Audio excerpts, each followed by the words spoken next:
Beef വേവിച്ചു, എല്ലാം വഴറ്റി, ഇഞ്ചി പച്ചമുളക് അറിയാമല്ലോ, ഇറച്ചിക്ക് ചേർക്കുന്നതെല്ലാം നമ്മൾ ചേർത്ത് റെഡിയാക്കി എടുക്കുകയാണ്. ചോറ് വെന്ത് റെഡിയായി. ഇനി അത് ഞങ്ങൾ ദമ്മാക്കിയിട്ട് ബാക്കി നിങ്ങൾക്ക് കാണാം.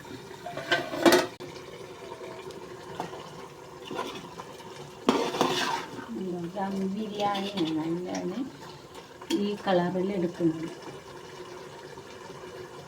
അമ്മാക്കാനുള്ള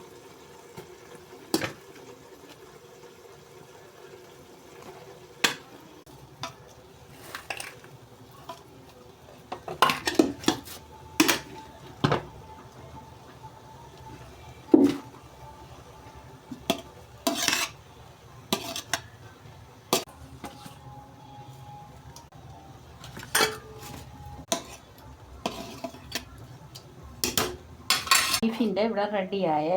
നിങ്ങൾ ഷെയർ